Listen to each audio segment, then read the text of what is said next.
sermões apenas nesses versículos. Infelizmente a gente não tem tempo hábil para trabalhar versículo por versículo, mas nós temos aqui algumas proposições que são fundamentais para a nossa compreensão como igreja. Ou seja, essas verdades que estão escritas aqui como revelação de Deus são fundamentais para todo aquele que se diz cristão e discípulo de Jesus.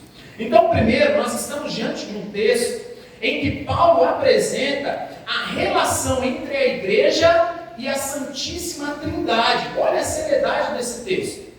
É um texto que fala sobre a igreja e fala sobre a vida orgânica da igreja, a natureza da igreja, na sua relação com o Pai, com o Filho e com o Espírito Santo. Você quer ver aí? Então, você tem que me ouvir, mas tem que estar com o olho também no texto. Olha só, a igreja é chamada de igreja de Deus, versículo 9. Lavoura e edifício de Deus sois vós. O fundamento da igreja é o Senhor Jesus. Olha só o versículo 11. Ninguém pode lançar outro fundamento além do que foi posto, o qual é Jesus Cristo. E o Espírito Santo é quem habita na igreja. Olha aí o versículo 16. Não sabeis que sois santuário de Deus e que o Espírito de Deus habita em vós? Você está observando o que Paulo está apresentando aqui? Ele está apresentando a relação entre a igreja e a Santíssima Trindade. Paulo afirma que Deus é o dono da igreja. Cristo é o fundamento da igreja. O Espírito Santo é quem habita na igreja. Isso de cara já tem uma implicação. Isso implica no fato de que o nosso relacionamento com a igreja não diz respeito apenas ao nosso relacionamento com os irmãos que frequentam a igreja, ou até mesmo como uma instituição governada pelos presbíteros. É claro que envolve tudo isso. Nós nos relacionamos uns com os outros. Essa igreja, ela possui uma liderança. Essa igreja possui uma liturgia. Nós temos um calendário anual. Mas, meus irmãos, é algo muito mais profundo. O nosso relacionamento com a igreja não diz respeito apenas ao relacionamento de alguém que está fora da igreja e se relaciona com uma instituição. Existem crentes que, mesmo sabendo que fazem parte da igreja, ainda vivem como se eles se relacionassem com a igreja como alguém que está fora. Eu sou alguém individual, eu sou o Danilo, e eu me relaciono com a Igreja Reformada Semente da Vida. E eu vivo nesse relacionamento com a igreja sem me dar conta de que eu faço parte da igreja. Eu sou a igreja. Se eu sou um discípulo de Jesus, eu sou igreja juntamente com os meus irmãos, e o meu relacionamento como igreja é um relacionamento com o Pai, com o Filho e com o Espírito Santo.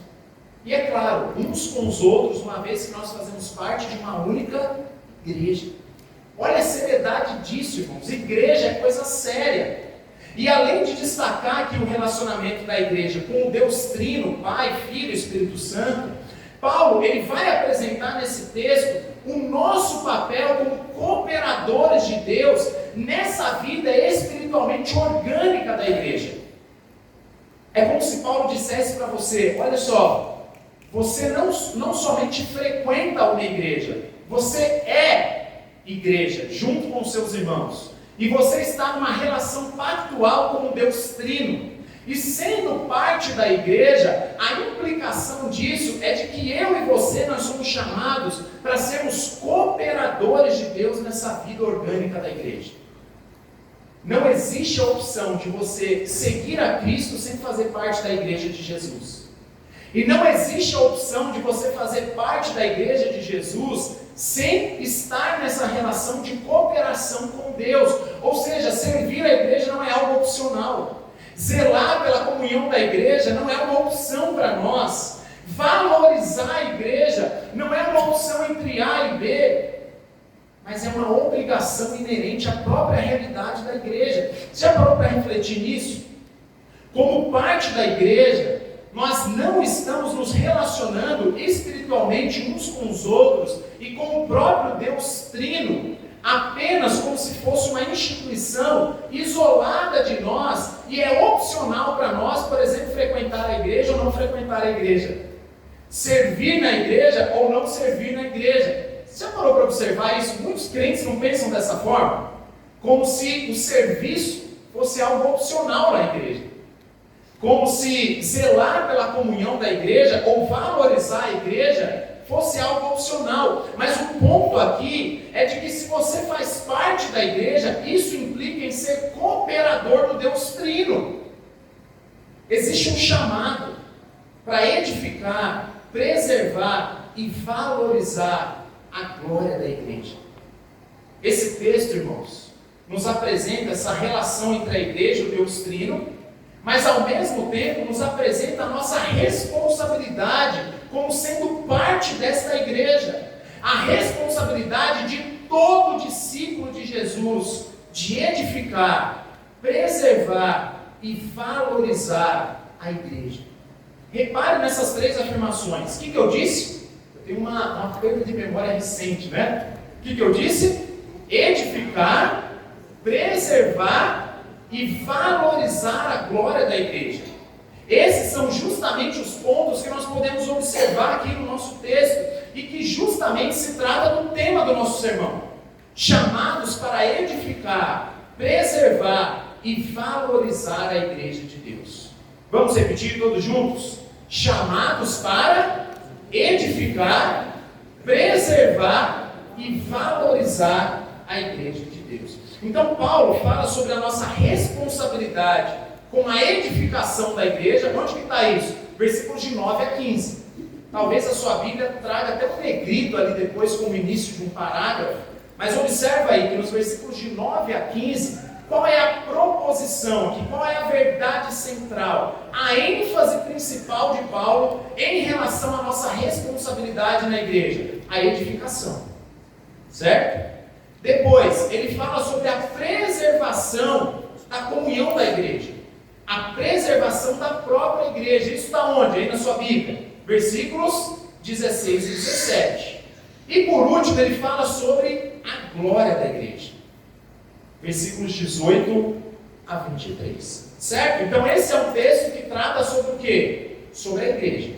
Paulo está falando sobre a igreja. Mas não apenas isso, ele está falando sobre a relação entre a igreja e o Deus Trino.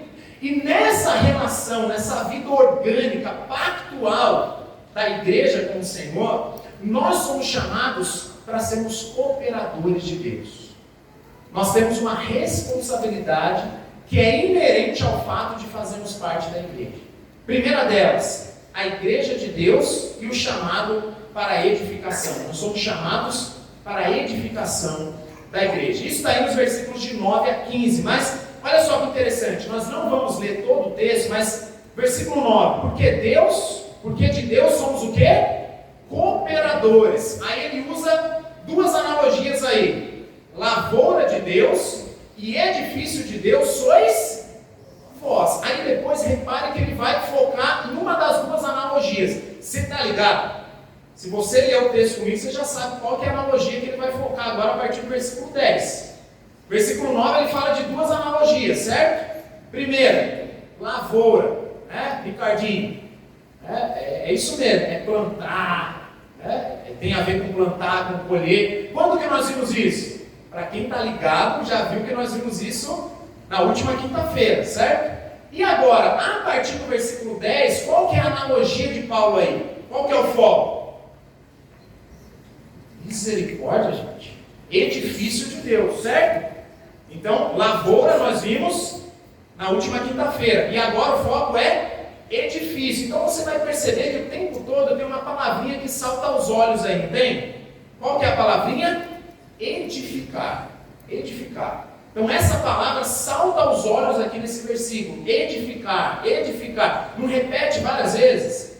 Mas antes, nós precisamos fazer algumas observações aqui que são importantes para nós compreendermos quais as intenções de Paulo nesse texto. O que Paulo tem em mente? O que ele quer comunicar comunicar, obviamente inspirado pelo Espírito Santo. E uma delas é que o versículo 9 funciona como uma espécie de dobradiça aí no texto. É um versículo chave. Ele faz a transição entre duas analogias de Paulo. Então repare na sua Bíblia que antes do versículo 9, pouco antes do versículo 9, a gente viu isso na última quinta-feira, Paulo está fazendo uso de uma analogia. Qual a analogia? A lavoura. Eu plantei, plantar. Apolo regou, regar. Ele vai dizer, nem o que planta, nem o que rega é alguma coisa, mas Deus que dá o crescimento. Então a analogia é a analogia da lavoura. E depois do versículo 9, ele começa a fazer uma nova analogia, que é a analogia do edifício. Ele vai dizer, lancei o fundamento como prudente construtor. Aqui, o mestre de obras, o engenheiro. E outro edifica. Edificar é construir sobre ele. Versículo 10. Versículo 14. Se permanecer a obra de alguém que sobre o fundamento edificou. Então está claro isso no texto? Paulo ele faz uma afirmativa no versículo 9. Qual que é a afirmativa? De Deus somos cooperadores. Nós somos cooperadores nessa obra de Deus. E ele utiliza duas analogias para explicar o que significa esse serviço de cooperação, o serviço de Deus. Então, por isso, antes de falar especificamente sobre a analogia do edifício, nós precisamos avaliar o que ambas as analogias têm em comum. Se ele está usando duas analogias para comunicar algo, certo? Ambas têm a ver com a ideia de sermos cooperadores de Deus. Então, o primeiro passo, o que a gente precisa fazer? Vamos analisar essas duas analogias e vamos ver o que elas têm em comum. Então, primeiro, em ambos os casos, os cooperadores trabalham. Você pode falar, né? Tem muita gente que acha que é opcional, trabalhar ou não na igreja, mas tudo bem. Então, parece óbvio, mas em ambos os casos, tanto na lavoura como no edifício, os trabalhadores, os cooperadores trabalham. Eles trabalham na lavoura como um agricultor, eles trabalham no edifício como um construtor, não é isso, Celso? Construtor, o pedreiro, o servente de pedreiro. E nas duas analogias, tem mais uma coisa em comum. Quem que é o dono da obra? O próprio Deus é o proprietário. Os trabalhadores são cooperadores, mas a lavoura pertence ao Senhor, o edifício pertence ao Senhor, não é de Paulo, não é de Apolo, não é de Cefas. Olha o argumento de Paulo aqui, certo? Então, em ambas as analogias, todo mundo trabalha. Então, meu irmão, não tem essa opção. Tá? Se nós estamos inseridos na igreja, isso implica inerentemente em sermos cooperadores do Deus Trino. Isso significa o quê? Trabalho. Isso é algo em comum entre as duas analogias. Outra coisa, Deus é o dono da lavoura. Deus é o dono do edifício. E outro ponto em comum é que nas duas analogias, Paulo está se referindo a quem? A igreja. É óbvio. Lavoura de Deus e edifício de Deus sois vós, crentes em Corinto. Lavoura de Deus e edifício de Deus sois vós, membros da igreja reformada, semente da vida. E abrindo parênteses, meus irmãos, que nem está aqui no esboço, mas olha só que interessante, Paulo ele está falando sobre a igreja visível ou a igreja invisível? Igreja visível. Visível. A igreja que tem nome, que tem rosto, que tem endereço. A igreja que está em Corinto. Isso significa que não é opcional você ser um discípulo de Jesus e não fazer parte de uma igreja local, de uma igreja visível. E não tem a opção de você fazer parte de uma igreja visível e não trabalhar, irmão. Não é opcional não trabalhar na igreja. Ele está se referindo aqui à igreja. Portanto, Paulo, ele se refere ao trabalho de cooperadores na igreja que pertence a Deus. Isso precisa ficar claro. Sobre o que esse texto diz, o que Paulo tem em mente? Paulo está falando sobre o trabalho de cooperadores na igreja local, visível, que pertence a Deus. Certo? Esse aqui é o assunto do nosso texto. Obviamente que não se trata aqui de uma lavoura literal, de um edifício literal, de tijolos, mas de vidas que pertencem a Deus, ou seja, eu e você, todos nós que aqui estamos, fazemos parte desse edifício, dessa lavoura. No versículo 16, Paulo diz que esse versículo, na verdade, é um santuário onde o Espírito habita. Então, tem várias figuras que o Novo Testamento utiliza para se referir à igreja de Cristo: edifício, rebanho, lavoura, noiva, santuário. Outro ponto que deixa claro aqui que Paulo está se referindo à igreja é a relação que ele faz aí, o jogo de palavras entre singular e plural. Olha só, fica ligado. Olha aí para a sua Bíblia. Vós sois, que isso? Pessoal aí de português. Vós sois, singular ou plural? Plural. Vós sois lavoura. Lavoura, singular ou plural? Singular. Vós sois, plural, lavoura. Vós sois, plural, santuário, singular. Nossa, Daniel, mas o que tudo isso significa? Significa que existe uma única igreja que pertence a Deus. E Paulo está se referindo ao trabalho de cada discípulo de Jesus como cooperadores na obra da igreja, a edificação da igreja. Essa igreja, irmãos, é a igreja de Deus. Ah, não é a igreja do pastor Ricardo, do pastor Luciano, do pastor Samuel. Não. É a igreja que pertence a Deus. Essa igreja é de Jesus. Já parou para pensar nisso, irmãos? Olha a seriedade daquilo que nós fazemos aqui. Isso fica claro, por exemplo, que o próprio Paulo, ele define a igreja como edifício de Deus, sois vós. Então temos várias referências aqui, gerais ao longo da carta. Por exemplo, ele diz, cada um veja como edifica. Ele vai falar a obra de cada um. Ele vai falar sobre ninguém se glorie nos homens. Percebe essas generalidades? E por que eu estou enfatizando isso? Porque alguém pode dizer o seguinte: ah, não, mas Danilo, você não entendeu direito esse texto. Esse texto está dizendo o seguinte: é Paulo, Apolo e Cefas quem trabalha na edificação da igreja e na lavoura. Então não tem nada a ver comigo. Ele ainda fala assim, olha só, lá no finalzinho, olha só, versículo 22, seja Paulo, seja Apolo, seja Cefas, viu? Isso aí não tem nada a ver comigo. Trabalhar na obra de edificação da igreja é o seguinte: seja pastor Ricardo, seja pastor Luciano, seja pastor Lucas, eu não. Mas por que eu estou enfatizando essas generalidades? Cada um, ele está escrevendo para quem, irmãos? Para a igreja em Corinto. Quem são os destinatários? Os crentes da igreja em Corinto. E ele fala, cada um veja como edifica. Ninguém se glorie dos homens. Ninguém é quem? Paulo, Apolo e Cefas? Não. São todos os discípulos de Jesus. Em outras palavras, está claro no texto que todos os verdadeiros discípulos são chamados para cooperar com Deus na obra de edificação da igreja. Todos os discípulos. Todos, sem exceção.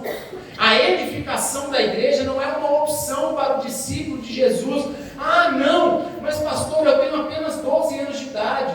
Eu tenho apenas 10 anos de idade. Ou então, não, eu sou muito velho.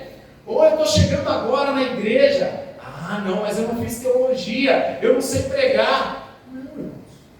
Cada um, todo discípulo de Jesus. Se você que está aqui nessa noite, você crê em Jesus como Senhor e Salvador, testemunhou isso através do batismo, você é chamado para ser cooperador na igreja de Deus.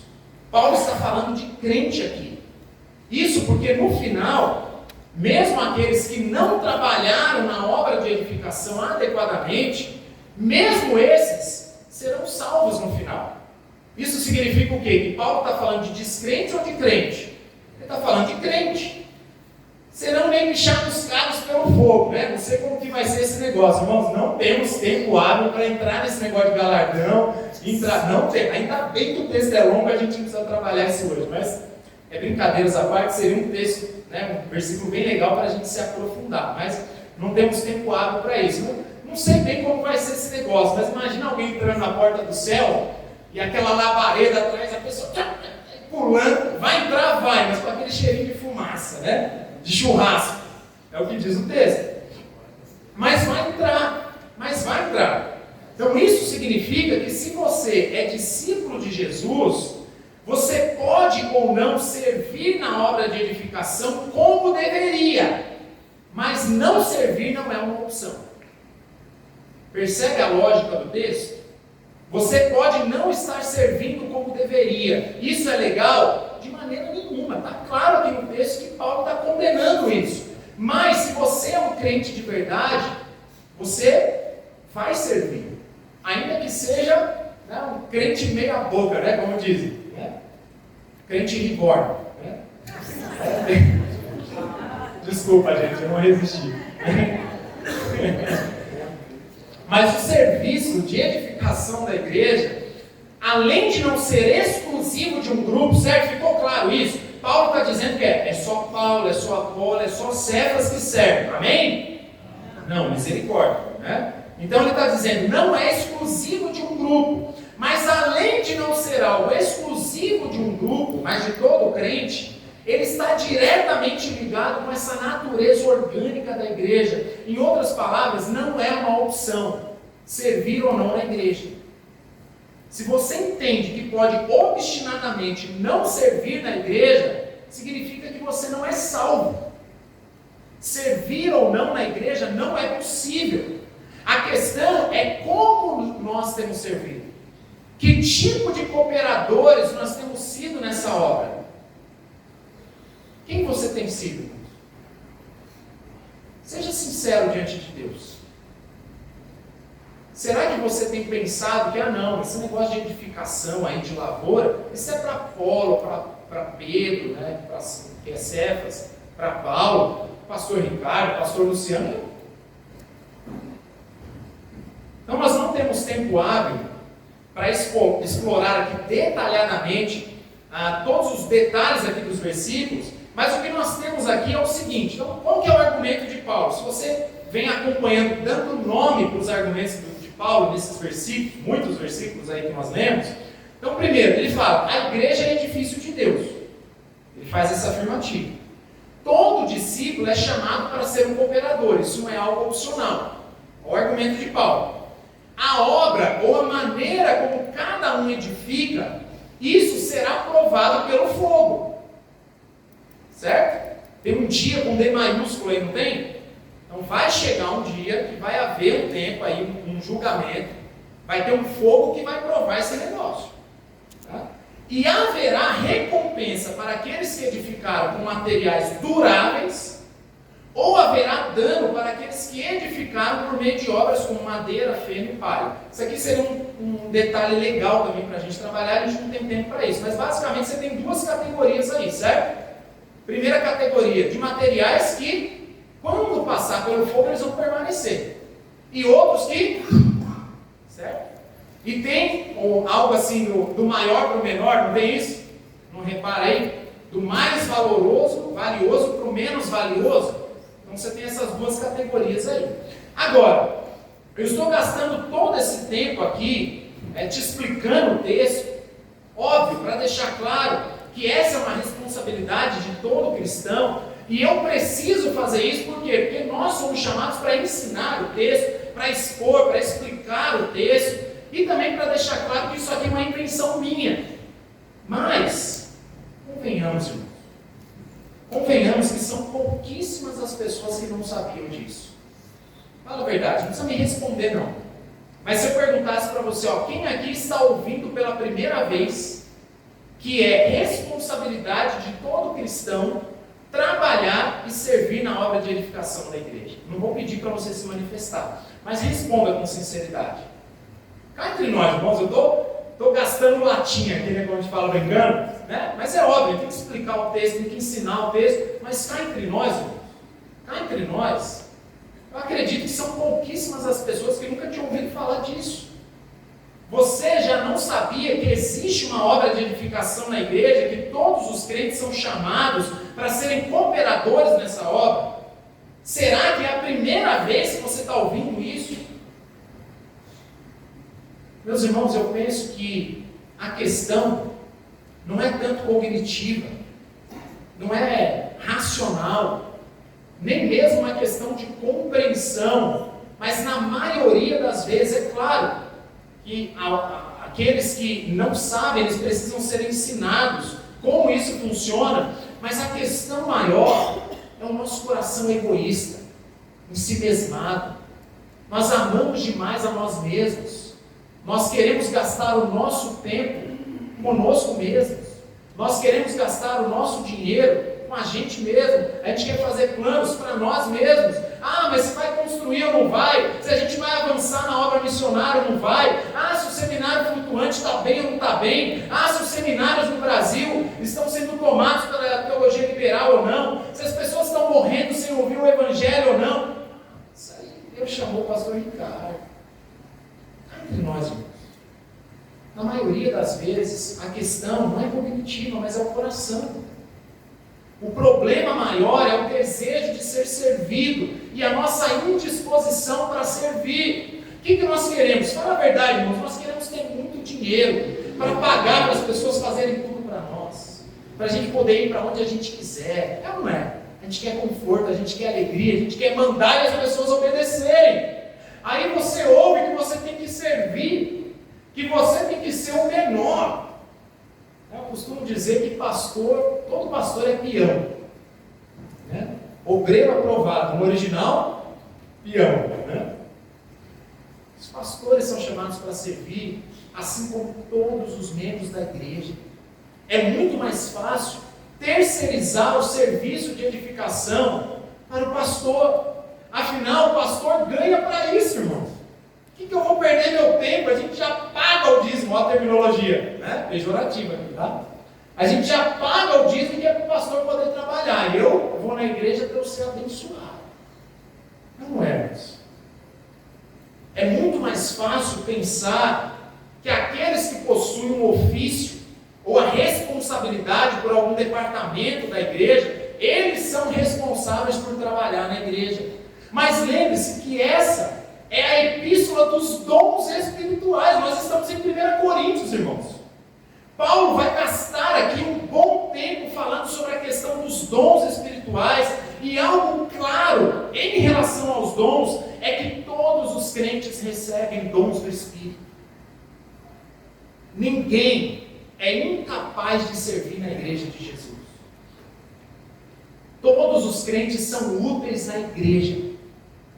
Talvez os seus pecados e a sua natureza pecaminosa, talvez o próprio Satanás, né, diga que você é um inútil na igreja, que é perda de tempo servir na igreja, mas não é essa a lógica de Deus na Sagrada Escritura. Se você é salvo em Cristo Jesus, você foi selado com o Espírito da promessa, você recebe dons do Espírito. E qual que é o objetivo dos dons? O serviço. O objetivo é justamente esse que Paulo está apresentando nesses versículos. Então, para entender os argumentos de Paulo, quando ele vai falar sobre os dons lá na frente, você tem que ter em mente esse texto aqui. Ele tem uma relação assim, que não tem como você trabalhar um sem ter o outro. É como se Paulo estivesse dizendo que não existe a possibilidade de ser crente e não servir. Assim como não existe a possibilidade de você não ser habitado pelo Espírito. Assim como não existe a possibilidade de você não receber dons do Espírito. A questão é, você pode estar trabalhando mal. Percebe como o texto, ao mesmo tempo que ele deixa claro que não existe a possibilidade de você ser crente e não receber um dom, né? Isso aí ele vai falar lá na frente, mas como eu disse, está diretamente ligado. Então não existe a possibilidade de você ser um crente e não servir na edificação. Ele admite uma categoria de um crente ruim, de um serviço ruim, de um trabalhador ruim. Isso ele admite. Então você pode estar trabalhando mal, mas para deixar de servir, você precisa não ser um crente. Esse é o argumento do texto. Aqueles que não servem são aqueles que destroem. Nós vamos ver isso mais na frente, nos versos seguintes. E esses que destroem, eles não são crentes. Eles estão no caminho oposto da edificação. E qual que é a consequência para eles? Vão entrar no céu chamuscadinhos pelo fogo? Não, serão destruídos. Certo? Então aqui ele está falando de crente. Quem é crente de verdade, serve. O argumento do Paulo. Agora, você pode estar servindo mal. E isso aqui é muito sério. Então, ao mesmo tempo, significa que se alguém obstinadamente não serve, esse alguém não é um crente em Jesus. Então, avalie o seu relacionamento com o Deus Trino para saber se você faz parte da igreja. Não é sobre isso que diz o texto? A igreja e o relacionamento orgânico, espiritualmente orgânico com Deus Trino, e a nossa responsabilidade como cooperadores de Deus, uma vez que a gente faz parte da igreja. Agora, se eu não sirvo nunca, eu não me importo com isso, isso pode revelar que você nunca foi salvo, você não é um crente em Jesus, pela lógica do texto. Mas você pode ser um crente em Jesus e ainda servir mal. E meus irmãos, os maiores inimigos da edificação da igreja não é a falta de compreensão, como eu disse, não é a falta de capacidade. Ah, pastor, mas eu estudei apenas até a 4ª série. Não importa, você é útil na igreja de Deus. Eu nunca estudei teologia, não importa, você é útil na igreja de Deus. Você é filho de Deus, você foi eleito por Deus, você faz parte da família de Deus. O Espírito Santo habita em você e você recebeu dons. Os mais jovens aqui, crianças, adolescentes, até os mais idosos, vocês não são inúteis na igreja de Deus. Então o maior inimigo não é nem a nossa falta de compreensão ou de capacidade, mas a grande questão é o nosso coração, irmãos. O que nos impede de trabalhar como cooperadores de Deus na edificação da igreja é a preguiça, é o egoísmo, é a soberba. Esse é o nosso problema. Muitos crentes poderiam se dispor muito mais, se envolver mais, servir mais. Essa igreja poderia avançar muito mais, irmãos. Nós temos o potencial de fazer muito mais. Não é para nós mesmos, o nosso nome, a glória dos homens, como a gente vai ver no final. Não é isso, mas é a glória de Deus, é o avanço do Evangelho. Nós somos chamados para isso. A razão da nossa existência é essa. Mas nós não fazemos mais. Por quê? Porque crentes não têm servido da maneira como deveriam. E qual que é o problema? Ah, mas é falta de tempo. Eu entendo, existem várias situações. Mas cá entre nós, irmãos, na maioria das vezes, é preguiça, é egoísmo, é soberba. Porque enxergam a igreja como se fosse um lugar apenas para receber algo. É o lugar para onde eu vou, algumas vezes na semana, para receber alguma coisa em troca. Se você perguntar para esse crente, vai responder, sim, eu vou na igreja só para receber algo em troca? Não, irmãos, não vai responder. Mas muitas vezes a motivação é o medo de uma condenação futura, o desejo de garantir a salvação. Olha, para eu ficar bem diante de Deus, eu tenho que ir na igreja. Ou então as bênçãos que Deus pode me dar, porque eu preciso de uma cura, porque eu preciso de dinheiro, porque eu estou passando por uma dificuldade financeira, porque eu estou precisando de tal coisa, e vai na igreja.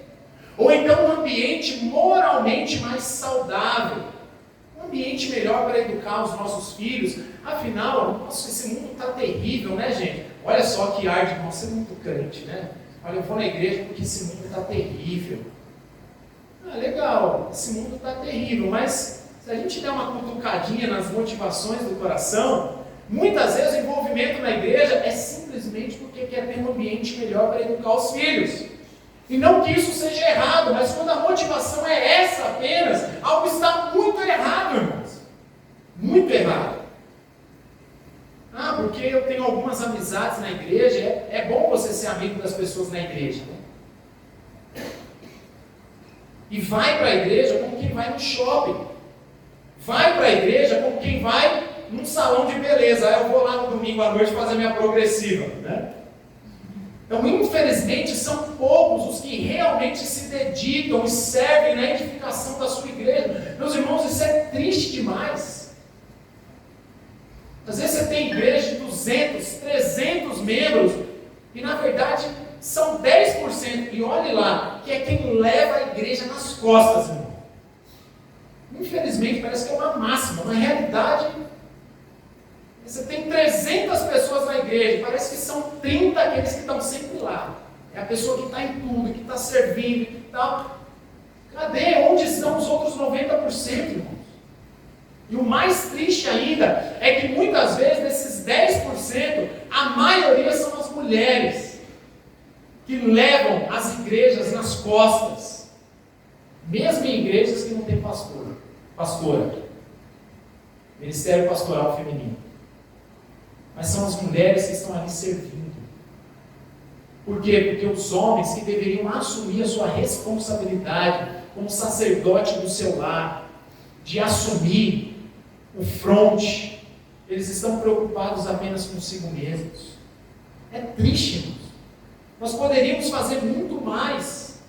Orar pelos irmãos, atender os órfãos e as viúvas, se colocar à disposição para servir com seus dons, contribuir com a igreja, se envolver com missões, ajudar. Irmãos, nós precisamos de ajuda, tem muita coisa para fazer na igreja, mas muitos crentes só querem consumir,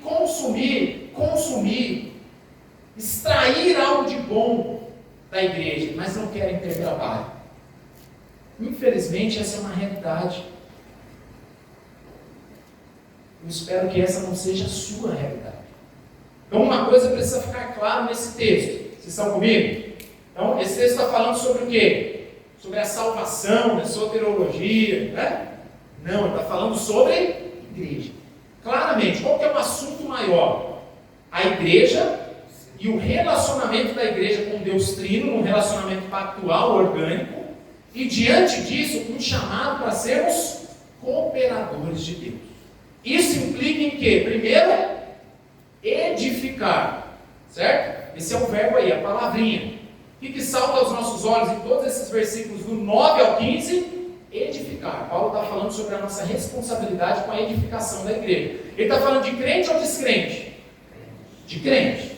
Agora, a igreja de Deus e o alerta contra a sua destruição. Esse é o assunto aqui dos versículos 16 e 17. Olha só o que diz o texto. Não sabeis que sois santuário de Deus e que o Espírito de Deus habita em vós? Se alguém destruir o santuário de Deus, Deus o destruirá. Porque o santuário de Deus que sois vós é sagrado. Qual que é a palavra que salta aos olhos aí nesse versículo? Destruir. Destruir. Aquele que destrói a igreja, que é o santuário de Deus, será destruído pelo próprio Deus. Nós sabemos que esse texto, ele ainda está dentro daquela grande sessão que começou lá no capítulo 1. Lembra disso? Em que Paulo ele apresenta um problema. Qual que é o problema? As divisões na igreja de Corinto. Lá no capítulo 1.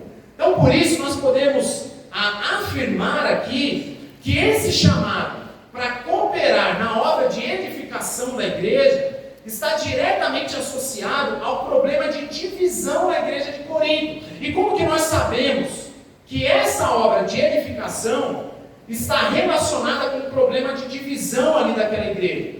Então, primeiro, porque ele retoma o ponto das divisões aí no versículo 22.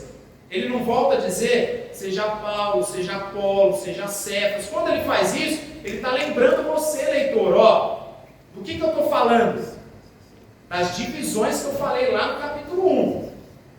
Além disso, nós vimos que, logo no início da carta, Paulo apresenta um padrão ideal de vida comunitária, da unidade da igreja, e logo em seguida, ele faz uma exortação apontando o problema de divisão que havia naquela igreja, que ele ficou sabendo, chegou ao seu conhecimento pelos da casa de Cloé, certo? Então lá atrás, ele já apresenta o problema, alguns crentes estavam se dividindo, Uns diziam, sou de Paulo, outros diziam, sou de Apolo. E Paulo ele tem em mente aqui as divisões da igreja que são contrárias à sua unidade, que são contrárias à sua comunhão. Certo? É uma lógica. Então, se eu estou falando de divisão, isso é contrário à unidade. E nós vimos que isso é algo tão sério, que esse argumento da superioridade do Evangelho diante da sabedoria dos homens, ele vai desde lá do capítulo 1 até aqui nesse texto, no final do capítulo 3. Esse tempo todo, Paulo está demonstrando o argumento de que a sabedoria de Deus não é nada comparado com a sabedoria dos homens. Você fala, tá bom, Danilo, mas o que isso tem a ver com comunhão? A sabedoria de Deus é a sabedoria dos homens. Por que esse argumento é importante? Por quê? Porque essa era a causa da divisão da igreja. Por que ele fala sobre a sabedoria de Deus e a sabedoria dos homens ao longo de todo esse tempo? Porque essa era a causa da divisão, do problema de divisão daquela igreja. E o nosso texto de hoje é um texto extremamente importante nessa primeira epístola aos Coríntios. Não apenas porque Paulo ele está concluindo o seu argumento, ele não começou o argumento lá no capítulo 1. O que ele está fazendo aqui? Ele está concluindo esse argumento que ele vem arrastando desde o capítulo 1. Então é importante esse texto? Quem vai dizer que não? É Bíblia, né? Mas aqui com essa ideia do argumento, a conclusão do argumento. Por quê? Porque ele fala sobre as responsabilidades na obra de edificação da igreja, mas qual que é o ponto que eu gostaria de chamar a sua atenção? Ele fala sobre isso como sendo uma maneira de preservar a comunhão da igreja. Olha só que interessante. Trabalhar na obra de edificação da igreja, além de tudo, que é o próprio trabalho em si, essa também é uma forma de preservar a comunhão da igreja. E isso nos apresenta um ponto muito interessante, de que existe uma estreita relação entre a comunhão e a edificação da igreja. Pegou aí? Vou repetir. Existe uma estreita relação entre o quê? A comunhão e a edificação da igreja. Abrindo mais um parênteses, vocês não estão com pressa hoje não, né? Brincadeira, irmãos, não vou passar muito do tempo. Mas, abrindo um outro parênteses, já parou para pensar que normalmente quem causa problema em relação à comunhão da igreja são aqueles que menos servem da igreja. Esse texto nos mostra que existe uma estreita relação entre a comunhão, a preservação da comunhão e a edificação da igreja. Esse texto nos fala sobre destruir a igreja de Deus. Não é isso que diz aí? Se alguém destruir o santuário de Deus, agora a pergunta é, por que ele fala sobre destruir a igreja aqui? Eu tenho que fazer perguntas para o texto. Se você tivesse que me responder essa pergunta, por que Paulo fala sobre destruir a igreja aqui? O que será que ele tem em mente? O que ele quer dizer com isso? Então lembre-se, ele acabou de falar sobre edificação. Edificação é sinônimo de quê? Né, Celso? Construção. Edificar é construir. Logo, Paulo ele está apresentando aqui um caminho inverso, um contraste. Ele está mostrando o caminho inverso da edificação. A lógica de Paulo é de que a divisão segue o caminho oposto da edificação. E eu me arrisco a dizer que Paulo tem em mente a comunhão da igreja aqui. Falar, Danilo, mas aí você foi um pouco além, porque não está falando comunhão aqui, não vi a palavra comunhão aqui. Mas eu me arrisco a dizer que Paulo tem em mente a comunhão da igreja. Ou seja, destruir a igreja de Deus aqui no texto, na mente de Paulo, significa destruir a comunhão da igreja de Deus. Enquanto destruir a comunhão é sinônimo de destruir a própria igreja. A própria igreja ela é definida muitas vezes no Novo Testamento como sendo a comunhão. Dá um nome para a igreja. A comunhão de quem? Dos santos. Então, destruir a igreja de Deus é sinônimo de destruir a comunhão da igreja. Então, será que nós podemos afirmar que Paulo está se referindo à destruição da igreja como sinônimo de destruir a sua comunhão? Eu não sei você, mas a minha tese é que sim. Eu me arrisco a dizer que sim. E como que nós sabemos disso? Então observe que Paulo ele tem em mente aqui duas categorias de pessoas que estão na igreja. Nos versículos de 9 a 15, Paulo está se referindo ao quê? Crentes ou não crentes? A crentes. Alguns até podem trabalhar para a edificação da igreja, mas com material de menor valor, né? Vai ser meio chamuscado pelo fogo, mas vai entrar, né? Nós vimos isso. Será salvo. Então Paulo está tratando de crentes.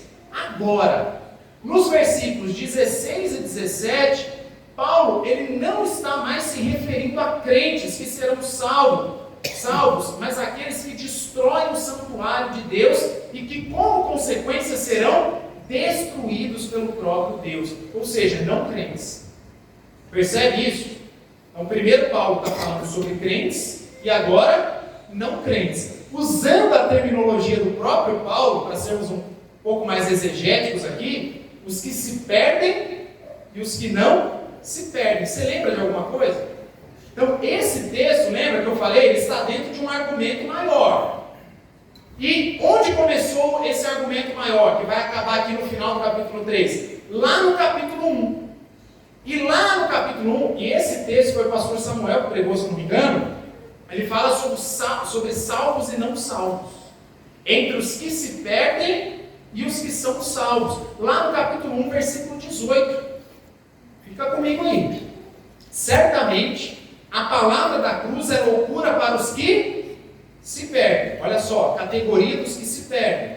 Mas para nós que somos salvos, poder de Deus. Os que se perdem e os que são salvos. E olha só que interessante. Nessa perícope, capítulo 1, versículos de 18 a 25, Paulo ele está justamente começando a refutar a causa da divisão da igreja, que é o argumento que ele vai estender até o final do capítulo 3. Ou seja, ao buscarem a sabedoria do mundo, eles estavam desprezando a verdadeira sabedoria de Deus, que está fundamentada na cruz. Nós ouvimos isso. O poder de Deus, o poder do Evangelho do Cristo crucificado. Ao abandonarem o fundamento do verdadeiro poder de Deus, em nome da sabedoria dos sábios, eles estavam destruindo aquilo que faz uma igreja ser igreja.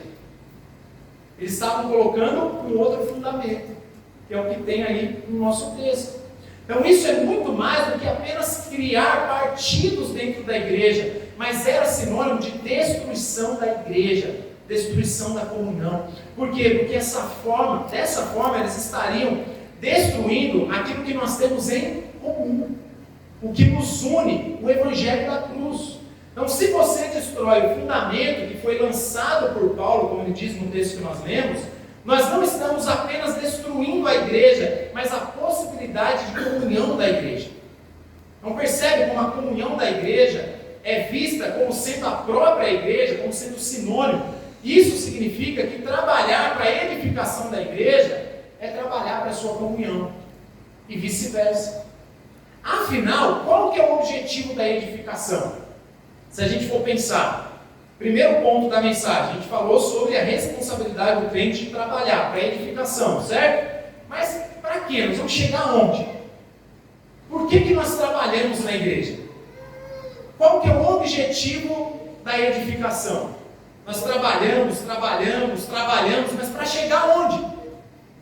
Por que nós trabalhamos? Qual que é o objetivo? Meus irmãos, o objetivo da edificação da igreja não é outro, senão aquele que já está posto desde o jardim. A satisfação na glória de Deus.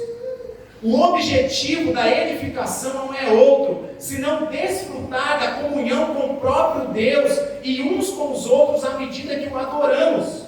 O objetivo final da vida é doxológico, inclusive da igreja. O objetivo da igreja é se satisfazer na glória de Deus, e nós fazemos isso juntos. Por isso, a edificação da igreja caminha junto com a comunhão da igreja. Aquilo que impede a nossa comunhão também impede a nossa edificação. E aquilo que impede a nossa edificação também impede a nossa comunhão. Aquele que age contra a comunhão, ele contribui para a destruição e não para a edificação. É o argumento de Paulo.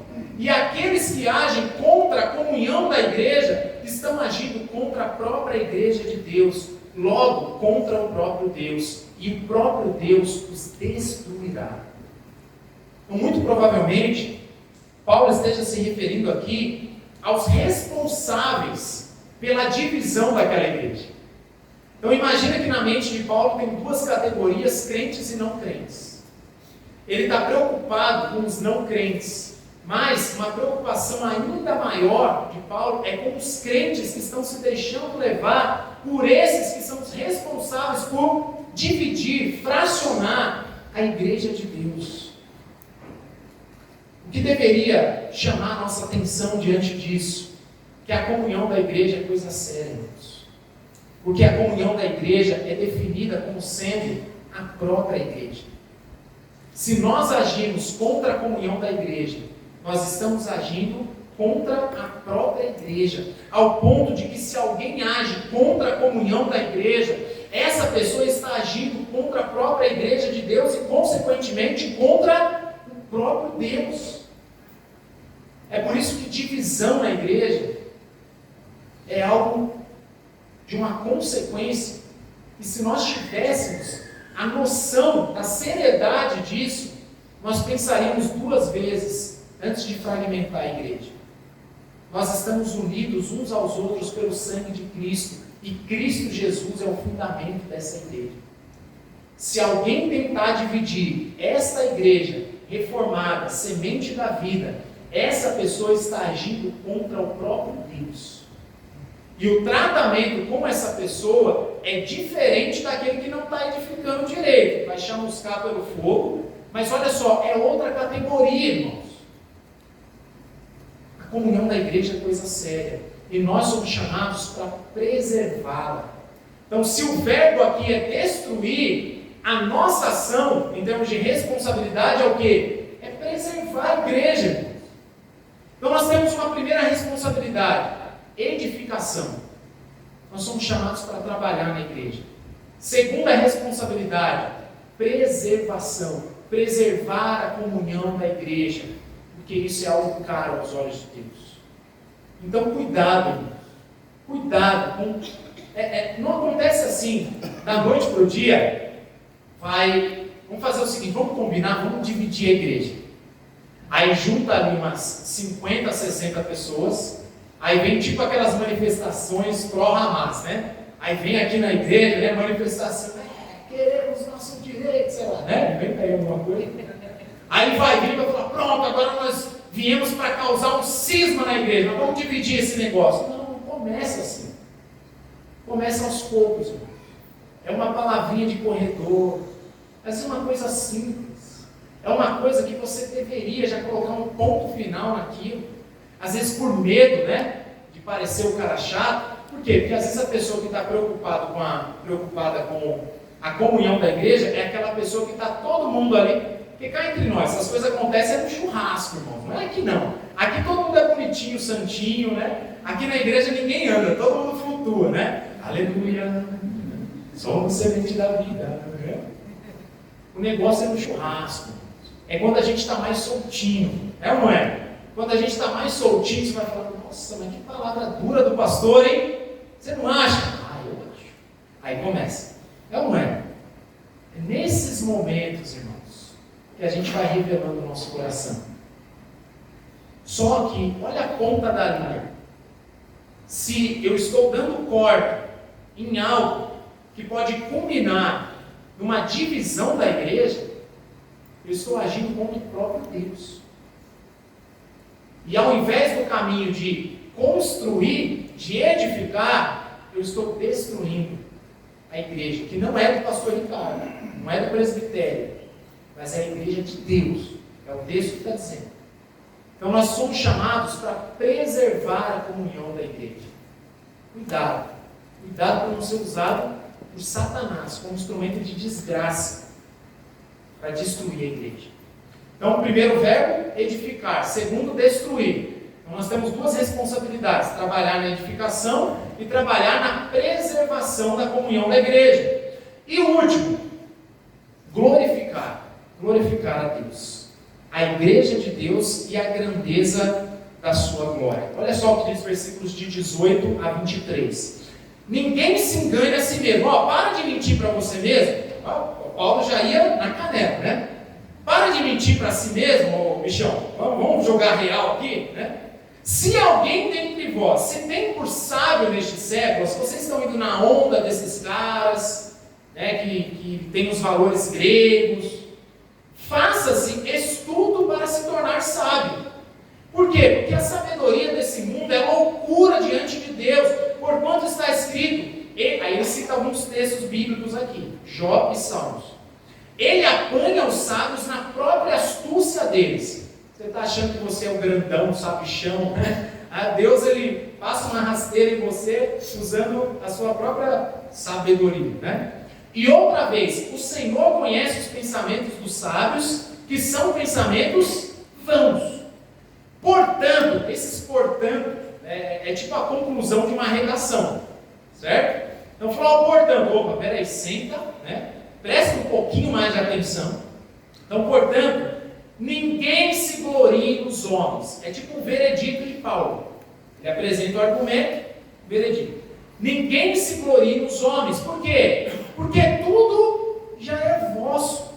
Seja Paulo, seja Apolo, Cefas, o mundo, a vida, a morte, as coisas presentes e futuras, tudo é vosso, vós de Cristo e Cristo de Deus. Então, depois de falar sobre a responsabilidade dos crentes como cooperadores de Deus na obra de edificação e sobre os não crentes que agem para destruir a igreja e a sua comunhão, Paulo, ele conclui aqui o argumento da sabedoria dos homens. E por que isso é importante? Porque é a causa do quê? Das divisões ali naquela igreja. Então, nós sabemos que ele está tratando do problema da divisão da igreja. A gente vê isso logo no início da carta, como nós vimos. Lá atrás, ele apresenta o problema. Alguns crentes estavam se dividindo. Uns diziam, eu sou de Paulo, eu sou de Apolo, outros de Cefas. Mas, qual era a motivação dessas divisões? A gente já viu isso lá atrás. A motivação das divisões refletia os valores da cultura grega, irmãos, que exaltava a sabedoria dos homens, que girava em torno de uma personalidade, de um mestre. Alguns estavam exaltando os valores da sabedoria dos homens em detrimento do valor do Evangelho de Cristo. Eles estavam deixando de estar centrados no Evangelho e buscando algo personalista, girando em torno dos líderes da igreja, como uma espécie de culto à personalidade, à busca pela sabedoria dos homens, como se isso trouxesse o quê? Valor. Olha só o texto.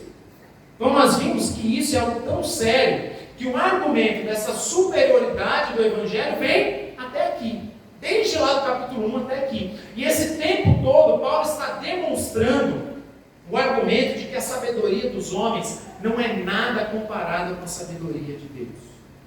Aí, para enfatizar mais isso, ele cita aí, Jó 5,13, Salmos 94,11, justamente para enfatizar esse argumento. A sabedoria dos homens é inútil diante da sabedoria de Deus. Mas olha só que interessante.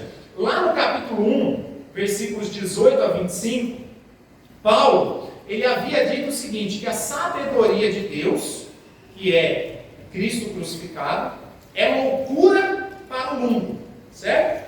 Mas aqui ele faz o caminho no sentido contrário. A sabedoria do mundo é loucura aos olhos de Deus. Interessante isso, né? Então é o mesmo argumento, mas ele usa aqui o sentido contrário. E a palavrinha que salta aos olhos aí é se gloriar. Então lá na frente, lá atrás, né, nós vimos no começo da perícope, edificar, depois destruir. Qual que é a palavrinha que salta aos olhos aí? Se gloriar. Se gloriar. Então, com isso, Paulo está querendo ressaltar aqui que nós estimamos aquilo que nós valorizamos, aquilo que nós queremos alcançar. É como se Paulo dissesse, olha, o que tem mais valor para você?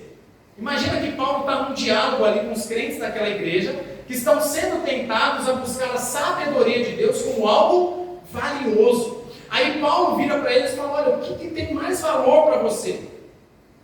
Com base nesses últimos versículos, é como se Paulo perguntasse, o que você deseja possuir?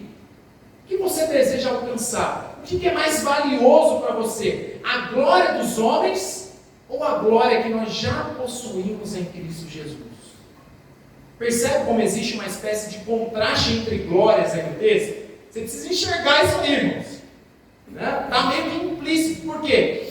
Uma glória dos homens que alguns alcançam alcançar pela sabedoria do mundo, isso está evidente aí. Ele fala glória dos homens. Mas isso está em contraste com o quê? Com um valor que é inerente à igreja como algo que nós já possuímos em Cristo Jesus. E por que isso fica claro para a gente? Porque Paulo, ele rebate a ideia de buscar a glória dos homens através da sabedoria do mundo, apresentando uma glória da sabedoria de Deus como algo inerente à igreja, como algo que nós já possuímos. Não tem a ideia de possuir aí?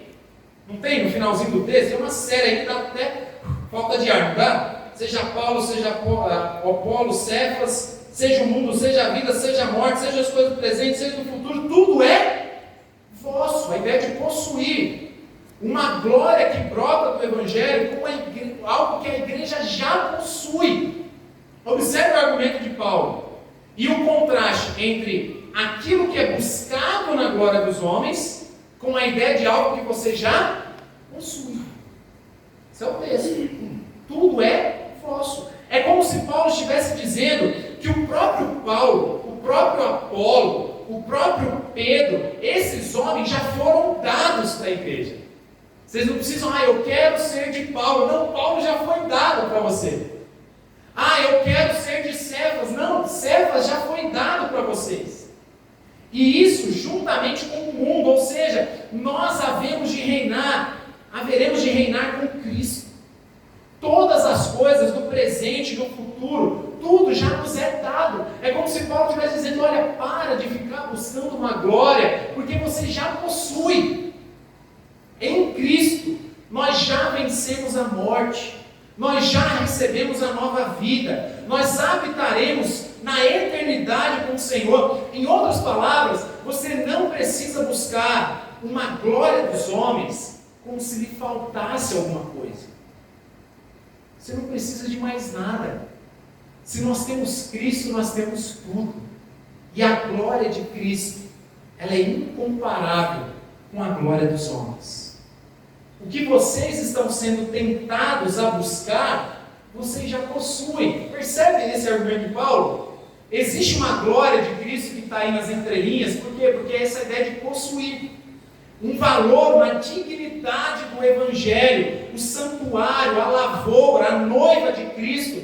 Existe um valor, é isso que eu quero chamar a sua atenção. Existe um valor que é inerente à própria igreja, como uma glória que ela já possui.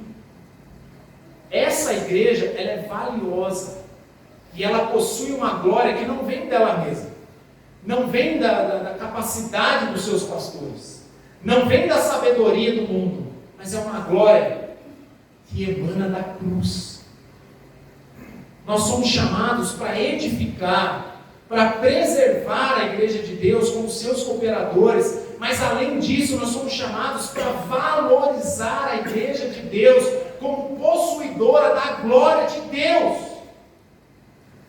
Será que nós temos valorizado a nossa igreja? Percebe que eu não estou inventando isso, irmãos. Ficou claro isso no texto?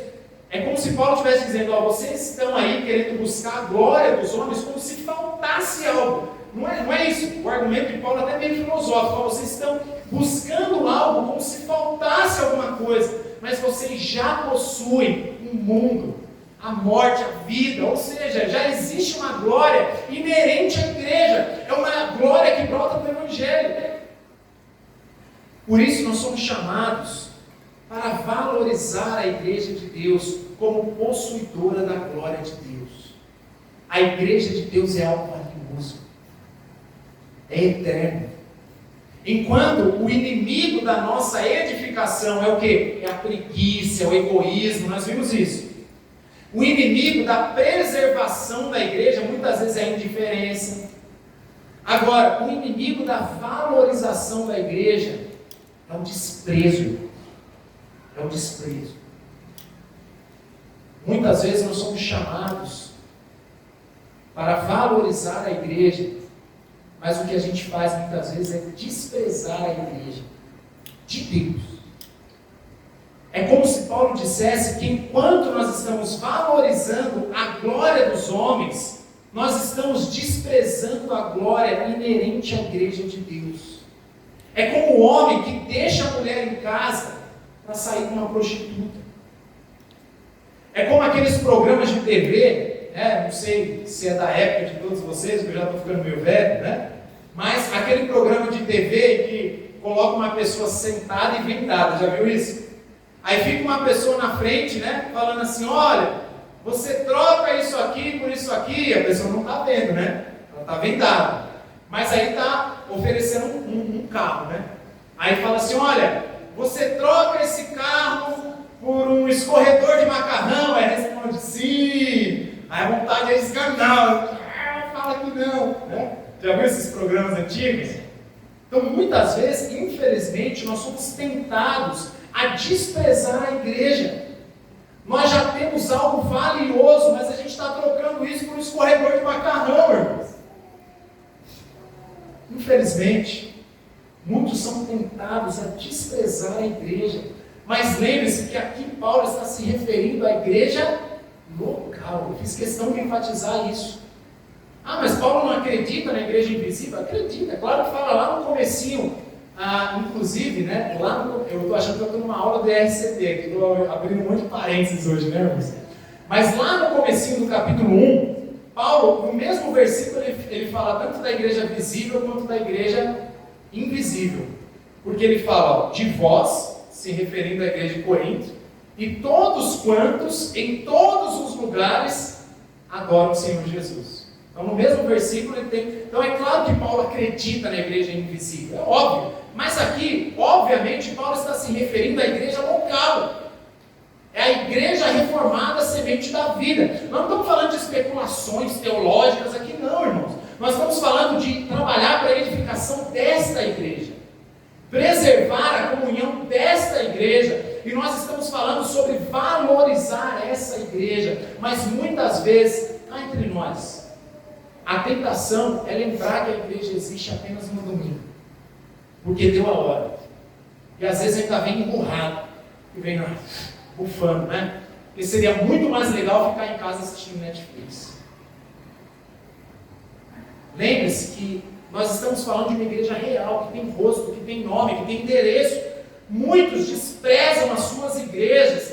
Por quê? Porque estão buscando a sua própria glória. Porque estão buscando o céu na terra. Infelizmente, muitos crentes não valorizam as suas igrejas locais. É muito melhor ouvir os pregadores famosos na internet. Aquela vem, né? Nossa, de novo, 1 Coríntios, já enjoei. Né? Bom mesmo é ouvir fulano de tal na internet. Então, para muitos, não faria diferença nenhuma se a igreja deixasse de existir. Um experimento para isso foi no período da Covid. Muitos pararam de ir na igreja e estão até hoje indo para a praia. Por quê, cara? A igreja não faz diferença nenhuma. Bom mesmo é ir para o Ubatuba, é passear, né, irmãos? Mas teve uma perseguição no Brasil, mataram o pastor Danilo, né? Vou poupar vocês. Nossa, fiquei sabendo que mataram o pastor Danilo. Opa, vou parar de ir nessa igreja, quero mais nem saber, vida que segue. E continuam vivendo as suas vidas normalmente. Mas o mais irônico, meus irmãos, olha, o argumento até meio filosófico de Paulo aqui, não é? À medida que você busca a glória dos homens como se falta algo, como se faltasse algo, você despreza algo que você já teria em abundância. Então, o mais irônico é que ao fazerem isso, eles estão buscando desesperadamente uma glória, um valor, uma satisfação que eles não serão capazes de alcançar no mundo. Quando você despreza a igreja de Deus, você está desprezando a arca que salvou Noé e a sua família no dilúvio. Você está, a gente fala, né, cuspindo o prato que comeu, né, mas isso ainda seria pouco comparado com desprezo à igreja. Desprezar a igreja é você não saber nadar te jogarem uma garrafinha PET, né? Te jogarem uma boinha ali para você não morrer, você fala, não quero saber isso aqui, e joga. É o que você faz quando você despreza a igreja. Meus irmãos, essa é a igreja pela qual Jesus morreu. A nossa igreja local. Existe um valor inerente a essa igreja. E esse valor, é claro, tem toda a nossa história. Ele é atribuído por todos os homens que servem aqui, os irmãos, mulheres, todos aqueles que dedicam a sua vida aqui. Mas, acima disso, Cristo Jesus derramou o seu sangue por essa igreja. E essa igreja pertence a Jesus. Essa é uma igreja vitoriosa. E o seu valor é o valor do Evangelho de Jesus. A glória dessa igreja é a glória do Evangelho de Cristo, infinitamente superior à glória dos homens.